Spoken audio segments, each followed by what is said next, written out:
নমস্কার, আমি সঙ্গীতা। আপনাদেরকে স্বাগত জানাচ্ছি সঙ্গীতাস ডে আউটরে। তাহলে আজকে আরেকটা গল্প, আরেকটা রান্নার রেসিপি নিয়ে আসছি। গল্পও করব, আপনার সাথে একটু রান্নাও করব। তো চলুন আজকে রান্নাটা কি, দেখতেই পাচ্ছেন যে কিছু চটপটা হয়েছে। তো কেন বানাচ্ছি আর কী জন্য বানাচ্ছি আপনাদের সাথে শেয়ার করে নিচ্ছি। এখন আমাদের এখানে রথের মেলা পড়েছে, আর রথের সময়ও বৃষ্টি। ওই বৃষ্টিতে আমরা না মেলা যেতে পারছি, না কিছু খেতে পারছি। ওই জন্য বাড়িতেই বানিয়ে নিচ্ছি আজকে এই চাটটা, যেটা খাবার জন্য খুব ভালো আর বানাতে খুবই ইজি, সহজে উপায়ে। চলুন আজকে একটু চাটটা বানিয়ে নিই। ছোলা ছিল কিছু আর মটর ছিল, দুটোকেই একসাথে সিদ্ধ করে নিয়েছি, তার সাথে আলুও সিদ্ধ করে নিয়েছি। এখন কড়াইটা গরম করে নিলাম, ওর সাথে একটু তেল দিয়ে দিয়েছি। তেলটা ভালো করে গরম হবার পরে জিরে দিয়ে দিলাম, জিরের পরে হিং দিয়ে দিয়েছি। তার সাথে কিছু গুঁড়ো মশলা, ধনিয়ার গুঁড়ো, জিরের গুঁড়ো, কাশ্মীর লাল মির্চ আর হলুদ, নুন, এইসব তেলের ভিতরে দিয়ে দিলাম, গরম তেলের ভিতরে। 2-3 সেকেন্ডের জন্য এগুলোকে একটু তেলের মধ্যে ভেজে নেব। যে সময় তেলের মধ্যে এটার রং উঠে যাবে, তারপরে যে সিদ্ধ মটর আর ছোলা রেখেছিলাম ওইগুলো দিয়ে দিচ্ছি। কোনো পেঁয়াজ, রসুন, আদা, টমেটো কিছুই লাগবে না, শুধু ওই মশলা দিয়ে আজকে চাটটা বানিয়ে নিয়েছি। আর এই দিকে রেখে দিয়েছি আলুকে ম্যাশ করে। আমি কুচি কুচি করে দেয়নি, গ্রেটারে সিদ্ধ আলুটাকে একটু ম্যাশ করে নিয়েছি, তাহলে খেতেও আর দেখতেও খুব সুন্দর হয়। তাহলে দিয়ে দিলাম। আর এই রেসিপিটা আমি শিখেছি আমার বাবার জন্য। আর আমার বাবা সব সময় বলতো, বৃষ্টির দিনে কিন্তু বাইরে কখনো চাট ফুচকা খাবি না, কোন জল থেকে কি হয়, শরীর খারাপ করবে। বাচ্চাদের জন্য তো বাইরে খাবার বৃষ্টির সময় ভালো না। মশলার সাথে মটর ছোলা আলুকে ভালো করে কষিয়ে নিয়েছি। সুন্দর করে কষানো হবার পরে তারপরে একটু গরম জল করে রেখেছিলাম, ওর উপরে দিয়ে দিয়েছি। এখন তরকারিটাকে ভালো করে ফুটাবো। তরকারি এইদিকে ফুটুক, আর আমি আমার বাবার কথা বলছি।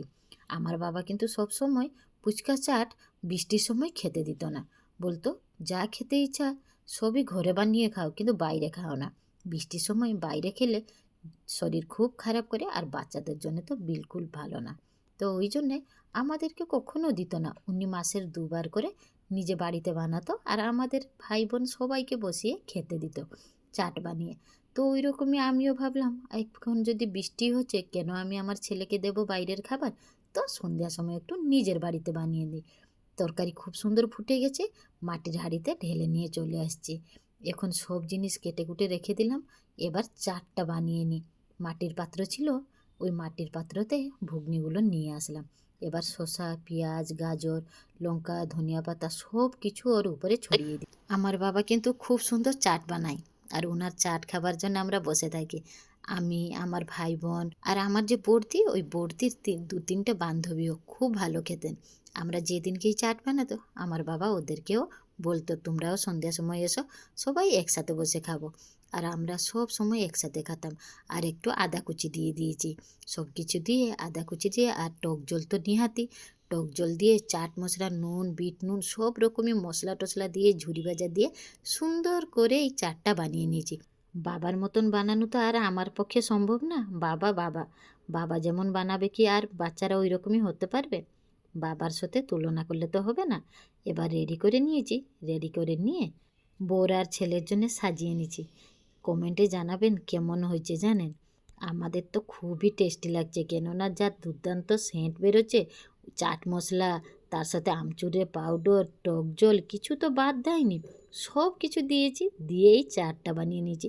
তার উপরে এই ঝুরি ভাজা, আর কি বলবো, মুখ থেকেই জল পড়ছে। এমনি আমি একটু চটরি চটপটা খেতে আমার তো খুবই ভালো লাগে, এই সব দিয়ে আমি বানিয়ে নিলাম। তার সাথে 2টো ডিমকে খরগোশ বানিয়ে ওর উপরে রেখে দিয়েছি একটু ভালো দেখার জন্য। অসংখ্য ধন্যবাদ আমার বাবা মাকে, যে এত সুন্দর উপদেশ আমাদেরকে দিয়েছে। তো চলুন আজকের গল্প এইটুকুই। আবার গল্প করব আরেকটা ভিডিওতে, আরেকটা রেসিপিতে। তাহলে এবার আমার চ্যানেলকে সাবস্ক্রাইব করতে ভুলবেন না। যদি ভালো লাগে ভিডিওতে, তার লাইক, কমেন্ট, শেয়ার করবেন। ভালো থাকবেন, সুস্থ থাকবেন।